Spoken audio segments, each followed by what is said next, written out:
Good morning, everyone, and thank you for joining today's update to the community, More Than a Meal, the Summer Food Service Program, or SFSP. Our call will be led by a panel of community partners committed to keeping kids fed and thriving in these hot summer months. I'm Allison Griffin with Second Harvest Heartland, and I'll be kicking off this morning's call with a quick minute of housekeeping. Please note that everyone except our speakers will be muted during the call. That said, we'd love to hear from you and incorporate any questions you might have as time allows. You can post questions in the Zoom chat or on Facebook Live.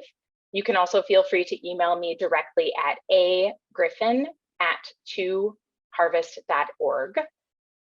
If you'd like to record the conversation, we welcome that. Please simply send a message to Second Harvest Heartland in the chat, and we'll give you permission to be able to record. So I'll give a quick second to allow anybody who needs to record to make that request.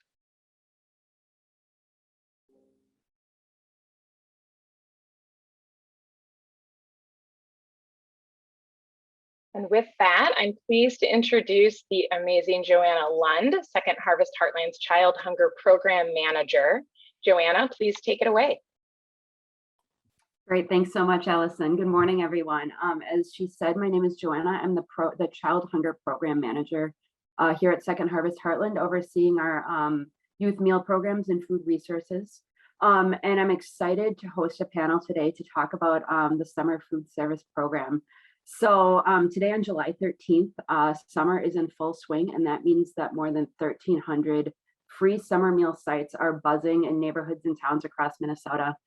These meal sites are organized by schools, districts, and community organizations, nonprofits that provide free meals and snacks to any kids 18 years and younger.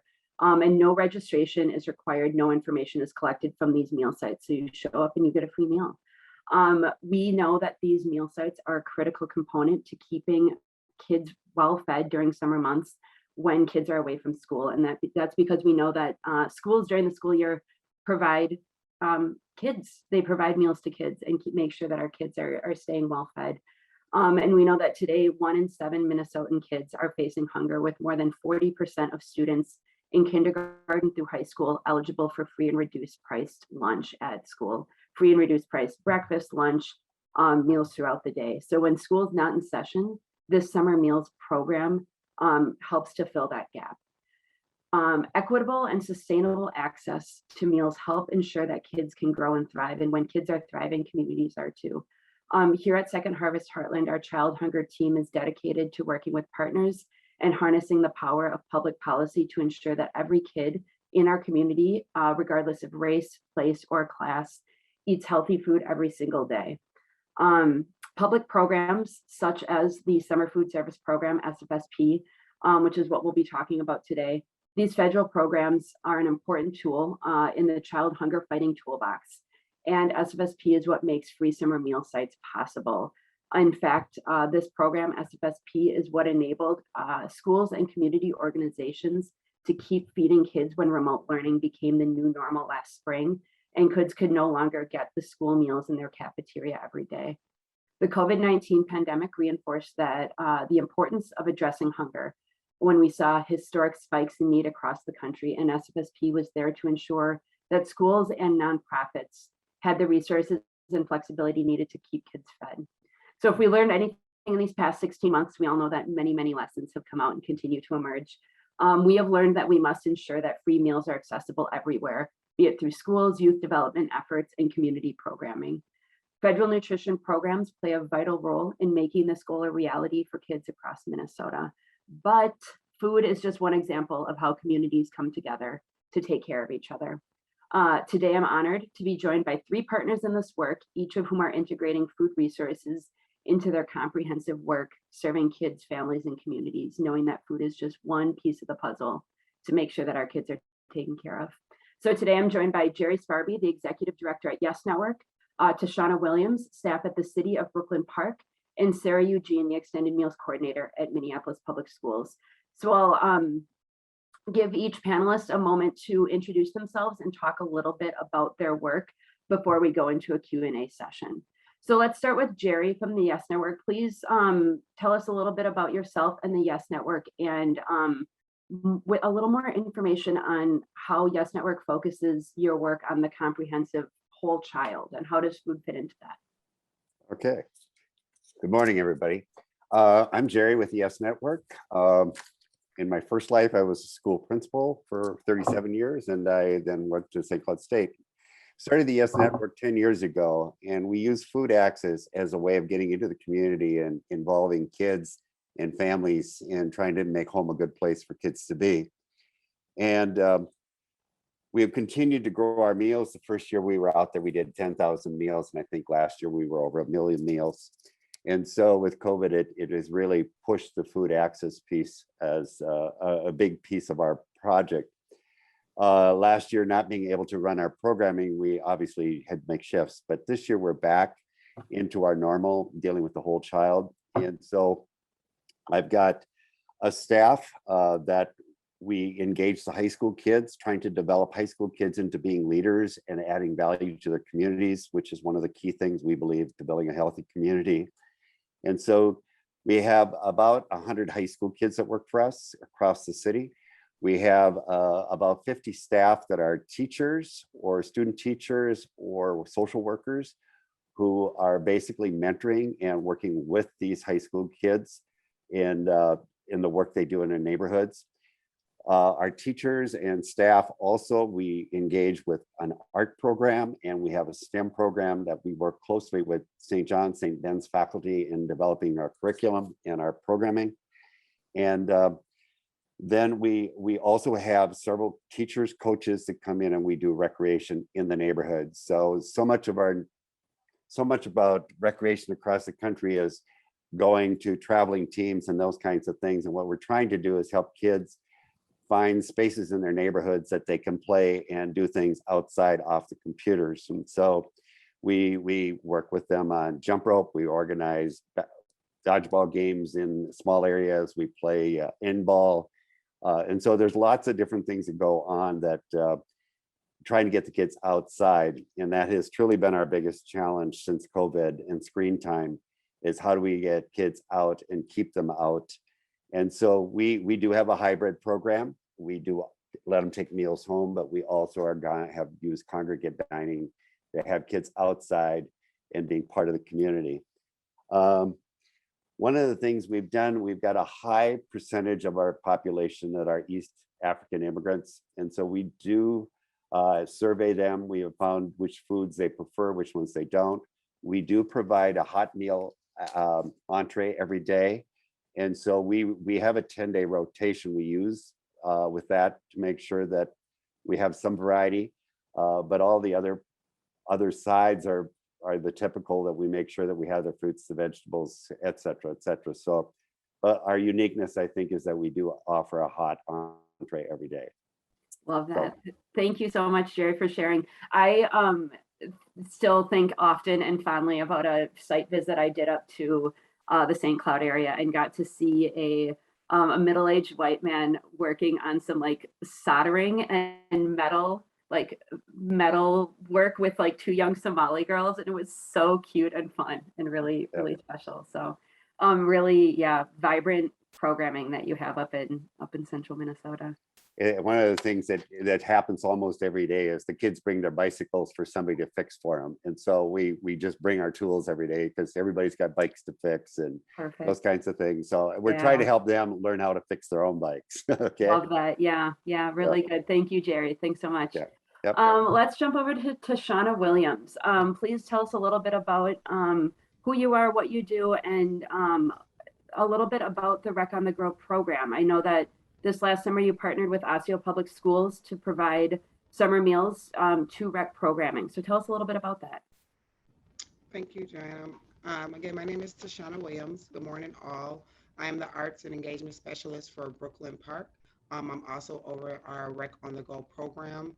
Our Rec on the Go program was created just to provide recreational activities and bring those recreational activities to participants who may be facing barriers such as cost or transportation, or just having access to certain activities within a neighborhood. Also, we also partnered with ICO School District this year to provide meals so that we can continue to fulfill those needs, like Jerry said, taking care of the whole child. This year, we were able to enhance our locations where we are at now at 15 sites, this including apartments and parks along the North 85th and South 85th in Brooklyn Park. So a lot of our youth are from our neighborhoods, have participated in different programs within the neighborhood, or may just be new to the program.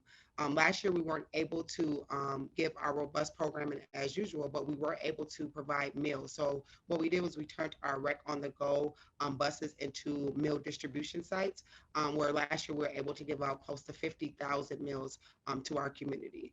And so we wanted to continue with that service this summer, where again, our programming is for youth 5 to 12, but we are serving all of those that are 18 and under, and those also that have identified with qualifying disabilities, and then also parents that may just pop up at the parks and apartments that just may need food. So we want to make sure that we're not missing anyone in the community, and we want to make sure that we're continuing to give a robust programming throughout the summer, providing youth with outdoor activities that they may have been missing over the past year and a half, being, in the house, or maybe just returning to school with an uncomfortable mindset. So we wanted to make sure that this summer is being more supportive to our youth, and again, making sure that we are tackling that food insecurity. Yeah. Wow. Thank you, Tashana, for sharing. Can you say a little bit more about the impact of providing meals through the rec programming? And I'd to add something that you just said, you're, transitioning back to adding in-person programming after the pandemic. How are you seeing students show up? How are you seeing that impact kids in your program compared to what it looked like before the pandemic? Yep. Well, our impact is just to provide meals, and through those meals, we're giving a sense of support and security for youth and families that we work with. We have a 12-person team on 2 buses that have built trust and relationships with these families and these youth. So each day that we come out, we have at least 3 to 4 meals in those bags that they can take home to their families. And that's just being able to, while we're giving those meals, we're communicating with them about like their needs, their day-to-day interactions and engagements, what they need from us, what they need from their community, and as a city as a whole. So through those meal times, we are getting more information so that we can cover those needs and continue to break down those barriers. We have been getting great feedback from families, just being appreciative of the program, just understanding that we want to be culturally relevant in the meals that we are providing, in the menus that we're providing, and making sure that the families are getting nutritious meals. So those are some of the key things that we have been hearing back from families. But like I said, through those day-to-day interactions, we're continuing to fill the needs beyond just food insecurities, but just through housing, job preparation, and things like that. I love that. So really just using the food as a vehicle to check in with folks and as kind of an excuse to like get that face-to-face interaction with them. Absolutely. It's much needed during these times. Absolutely. Very cool. Very wonderful. Thank you, Tashana. And let's go to our final panelist, Sarah Eugene at Minneapolis Public Schools. Tell us a little bit about yourself, the programming you're running, and how have you been connecting with students to ensure that their food needs are met? Joanna, thank you so much for having me. My name is Sarah Eugene. I work with Minneapolis Public Schools Culinary Wellness Services. And our goal really is to just increase access to quality food for all children. And so part of our role has, as you just mentioned, has been connecting with students to ensure that their food needs are met. To do this, we really depend a lot on our frontline staff, both at food pickup sites or within our schools. We're also within the community. So sort of starting those conversations, what do you need? What does your family need? Maybe what did you like in the food boxes, or what didn't you like? What was good about this meal? What wasn't good? We really try to take all of that feedback and sort of, compartmentalize it and then decide how we're going to best move forward with that. It is a little bit difficult. Minneapolis is a large city, and a lot of it can depend on what location you're at, who you're talking to, that sort of thing. So really trying to take all of that data and make the best decisions with it. So, and for more complicated or more nuanced situations, we connect families to social workers within the district. So for example, if families have barriers to picking up food or to getting to a food site, they can sign up for food home delivery through the district. And once they sign up, they are then connected to an MPS social worker to discuss their food needs, to determine maybe barriers that they have to access to food and to formulate a plan. And so the plan can really, depend. Sometimes it's very simple. Just determining a specific date or time for a weekly food pickup is all families need. They just sort of need help getting all of that information together. Other times that plan, might be more multi-layered, such as actually setting up food delivery, giving families assistance applying for other food programs such as SNAP or WIC, and things like that. They're muted. Really nice. Thanks, Sarah. And can you tell us a little bit about what does summer look like for you? Yeah, so this current summer, Minneapolis has around 100 summer food sites. And those are a combination of summer school. So in Minneapolis, summer school is back into in-person learning.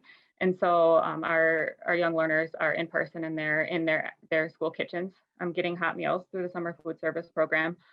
We also have quite a few what we call our community sites. So those are community-based partners such as Minneapolis Parks and Recreation Centers, Hennepin County Libraries, other smaller summer camps. And those are more kind of a hybrid of in-person and virtual learning. So either young people and families can come pick up those meals or they can eat on site within their programming. And we also have a mobile food bus as well as a mobile food truck. And so the bus serves cold picnic meals and the truck serves hot meals. And our goal with those mobile units is really to try to go to locations that couldn't support what we would think of as a traditional summer food site. So maybe they don't have a building at a park, or they don't have refrigeration, or they don't have somebody there to actually be able to staff and hand out those meals. And so those mobile units will go to those locations. They are staffed by Minneapolis Public Schools employees. And then they will actually hand out the meals to the folks there. And so then we're still providing that food access while working against some of those barriers that they might face. No short order there. Oh, no. A lot of moving pieces.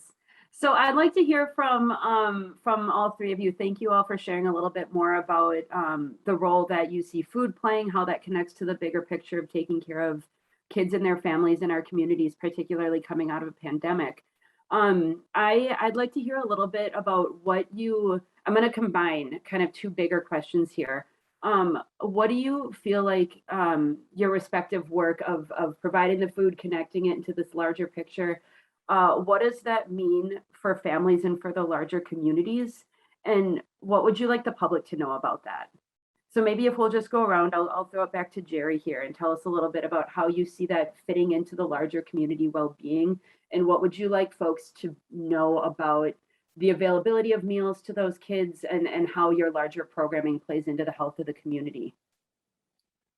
So one of the observations I've made is emotional regulation. When kids have been isolated and not leaving their homes and not even connecting with siblings, that they've lost this ability on emotional regulation. And so we see tantrums, we see swearing, we see fighting in a way that we've never seen before in neighborhoods. The drug usage is up in neighborhoods. And one of those things is that I really understand the importance of kids being in classrooms where they have peers around them to help them understand what's appropriate behavior and not appropriate.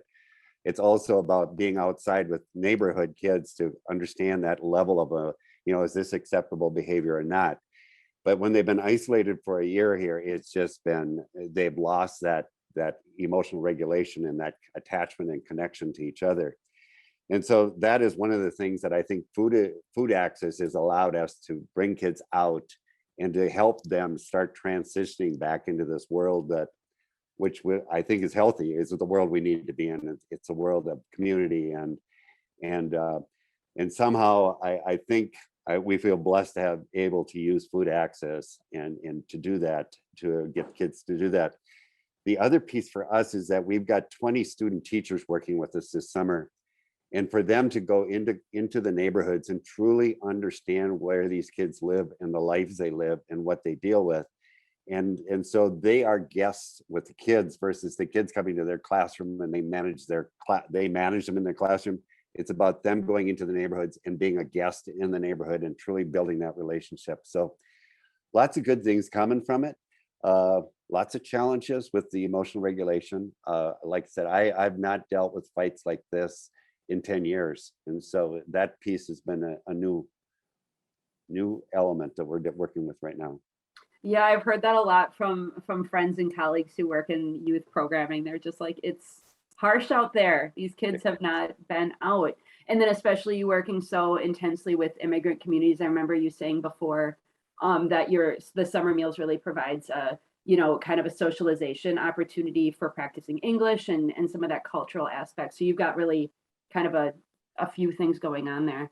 Yeah.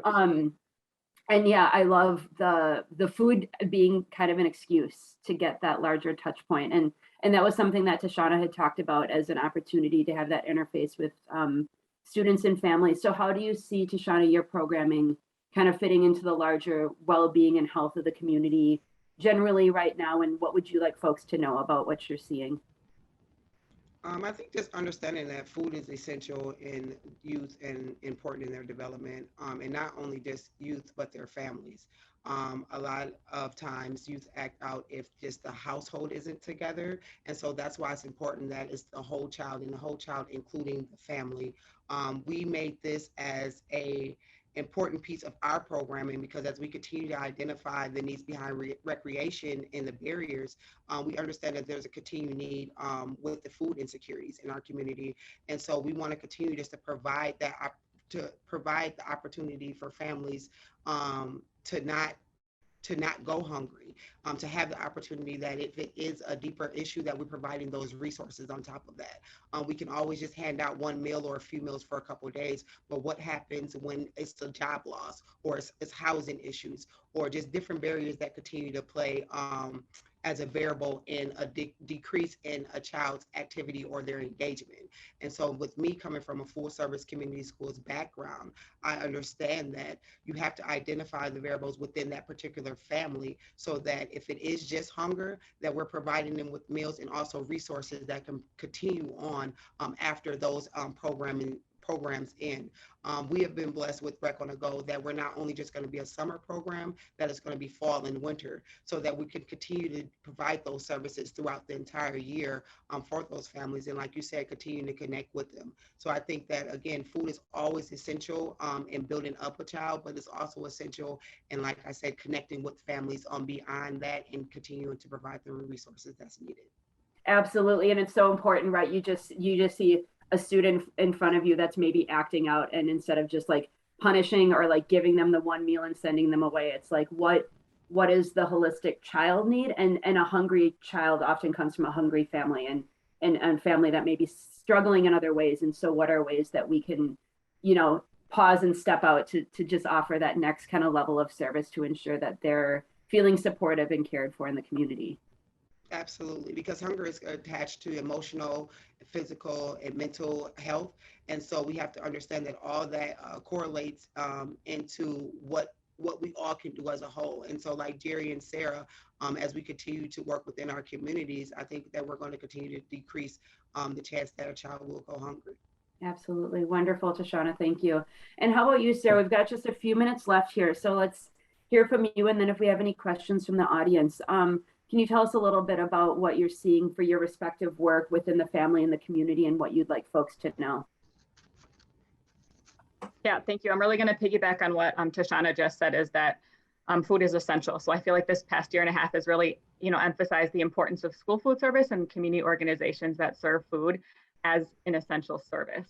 Between the pandemic and just general, social unrest in the area, what we were hearing from families is that having the constant of knowing that food is going to be available was helpful, but also just that human connection of knowing I can go to my kids' school every week and my kids can see the person that they work with, their lunch lady, for lack of a better term, and get that human connection. So for folks that were not just in need of food, but in need of that connection, in need of routine, in need of familiarity, that we really saw how essential all of that is. And one of the main things that we heard that really resonated with me is that so many families told us that by providing food, it was one less thing to worry about. And so providing food can really, preserve sanity in a time when everyone has kind of been pushed to their breaking point. And so if we can offer that, then it can just really be beneficial to everyone else in their day-to-day lives.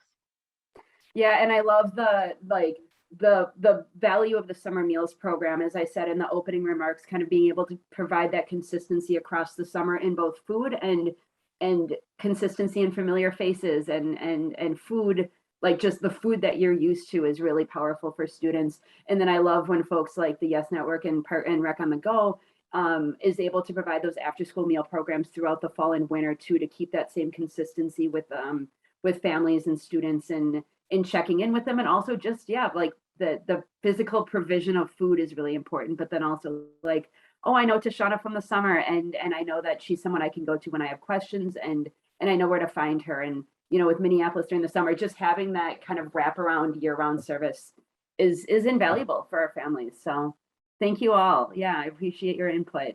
Griff, did you have a question? Yeah, we've just got one great question from Kelsey in Roseville, who wants to know, kind of at a broader, like larger community level, what can we all do, the rest of us do, who maybe aren't directly in, you know, serving communities, working with schools? What can the rest of us do to help, whether it's spread awareness about meals or support for programs like SFSP? If you all could kind of leave us with kind of a call to action for the broader community members on the call today to help support the work that you're all doing and the broader work of serving community, would just love to kind of hear the charge from each of you. Will anyone feel like they want to jump in and start? I could definitely start. Oh, I'm sorry. Let's hear from Tashana. Looks like you're ready to go.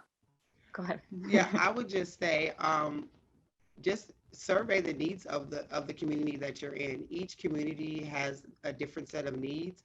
And I would say if it is a food insecurity or just resources needed, I always kind of compile those together because it's always but and in the situation. So I would say survey the community that you're in, connect with outside organizations within your community, churches, schools, really to see what the need is for those families, for your community members, and start there, because sometimes we can pour into resources into certain communities and they may not need it. They may need something else. So I always say start off with like a community assessment, a community survey, maybe connecting with community dialogue, just to see what's really needed. Like Sarah said, in-person communication and engagement is needed. And I think that's what people want. And so just asking people what they want, and they'll be able to communicate that with you. And just starting there. And then once you get the needs, again, come together as a community, as an organization, and then start providing those needs and continue from there. I love that. And the focus on really being responsive, and what's needed in one community or in one block is not necessarily what's needed in the next block over. So yeah, really being curious and open about that. Thanks. How about you, Sarah? I was really just, one of the calls to action that we would really appreciate is just spreading the word about the summer food program, and that it's open to everyone 18 and under. So many times we see families who might benefit from the service and they feel like they're taking from somebody who might need something more than them.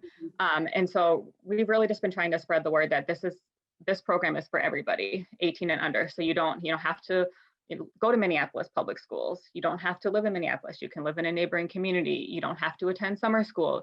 You don't need to provide any proof of income. None of that is needed. All that's needed is that you show up and we will feed you. And there are so many benefits to the program, in addition to connecting food to resource, but also creating jobs and supporting your local organizations and supporting school districts and supporting local farmers through the food that, they grow, and then that school districts and other organizations purchase. It's really just a full circle. And so the support of the summer food program through participation is really something that we would appreciate, spreading the word. That's one thing that we always, sort of struggle with, because folks are always like, why are you doing this? What do you need from me in order to get this, service? And, nothing, just show up and we're happy to serve you. Yeah, show up and enjoy the food, enjoy the company, enjoy the services. Absolutely. Yeah, and so we're at time here. If Jerry, you want to share with us your thoughts on how can the community support the incredible work you're doing. Just one thing, I think there are people who are unemployed. We don't know who our neighbors are. So if you get to know your neighbors, I think that's the key thing. Find out where they are and what needs they might have, because there are people living in neighborhoods across the city that normally would not be needing food access who need it now. And so it's just getting to know your neighbors and then encouraging, as Sarah said, to access the program. Yeah, being open, being supportive, right? Not Yep. stigmatizing, and really just helping everybody use these great resources we have. Yep. Absolutely. Thank you. Thank you so much. And with that, unfortunately, we are already at time. That was a quick 30 minutes. Very grateful to Sarah, Tashana, and Jerry for joining us, and Jana for facilitating. And with that, we thank you all and hope you have a good rest of the summer. Thank you all. Thank you.